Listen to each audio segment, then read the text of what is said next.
Hi everyone, my name is Georgia and welcome to my little quiet time.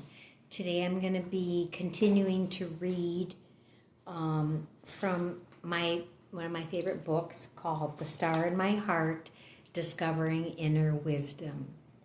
And it is by Joyce Rupp, and she's a poet and many other things. And actually I think she's a nun. Anyways, I'm going to read about darkness because it's wintertime, but it doesn't have to be wintertime in order for us to have experiences of darkness. But the hard thing about wintertime is that the external environment does get very dark.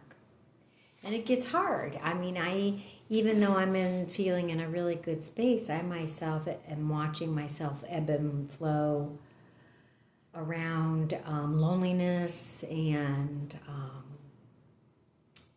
that constant pull to go inward during this time of year. Now, a lot of people avoid that, but I just think it's necessary and ultimately a gift, even if it's uncomfortable. And even the other day, I found myself crying, or I was triggered to cry, and it was good, but I didn't know that was lurking there. So, when we have these times of going inward, the whole point is to listen within. And that, of course, is what Joyce references here as the word Sophia. In the Hebrew Old Testament, there's a word that is called wisdom. And later, and that sense of wisdom is referenced throughout the Old Testament as even the ultimate wisdom within.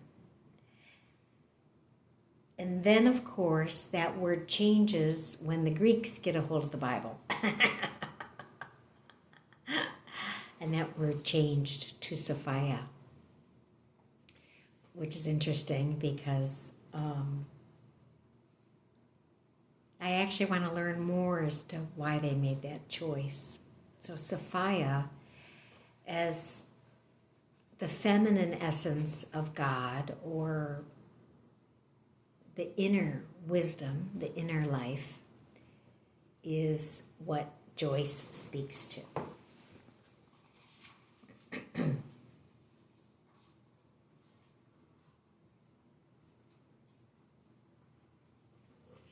Oh, and I did want to say, a friend and I are doing a little challenge to get through these next 3 months. And we picked we decided to use 3 different candles for every month. And this is my candle I'm going to burn for the rest of January. And our thoughtful intention is, how am I going to be part of the divine spark?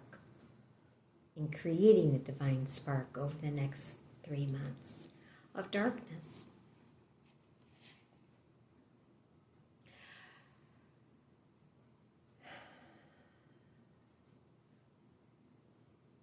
How do I know what kind of darkness to stay in? It's not easy to know. Sometimes I just do not know. I always need someone to walk faithfully with me during dark times. Sophia's light and guidance are present to me through my human companions as well. A spiritual guide or a counseling companion is a great blessing at such times of darkness. If at all possible, I need to find these people and welcome them into my life. And if I call on Sophia, she will lead me to these companions. I'll need to wait the darkness out. Say it out. Pray it out. Eventually, I know what kind of darkness it is. by the effects that it has on my life and on the lives of those around me. If it brings life, such as hope or greater understanding, more courage, deeper trust, the darkness is my friend. I believe that almost all of my darkness is life-giving. If I have Sophia with me. Jessica Powers understood this when she wrote, "God sits on a chair of darkness in my soul. Sophia is the star to light up what seems to be an unbearable or impossible passage of my life." I may not want to believe that darkness can be growthful because ache, loneliness, hurt, hollowness are not feelings that I enjoy. Yet, if I look back on my life, to those dark times, I can see that I have or could have grown deeper and wiser from my experience of darkness.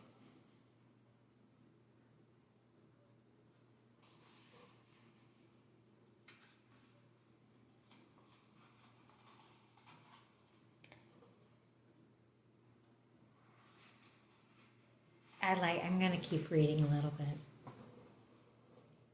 There's a story told in the Christian scriptures of 3 astrologers who followed an immensely bright star. They were so drawn by this star that they followed a hunch in their hearts.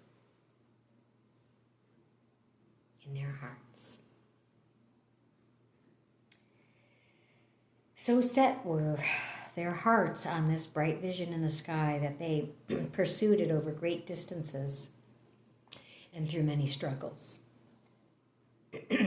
Following the star meant that they had to do their traveling at night. Quite honestly, I had never really thought about that in depth, that the wise men only could travel at night.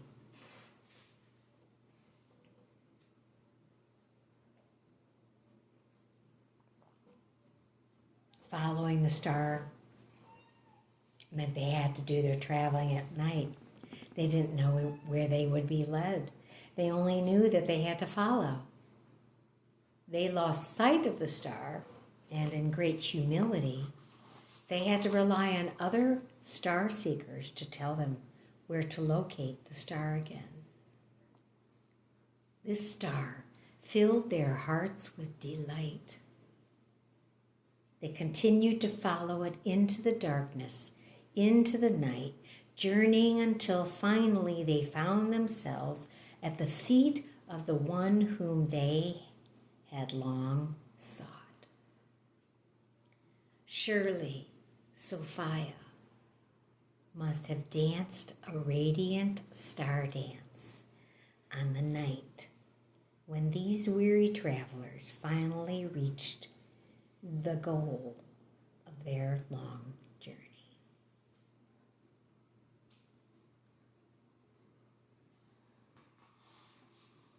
I guess we're all like that. We're all seeking and following those lights that we hope are taking us to greater wisdom and understanding.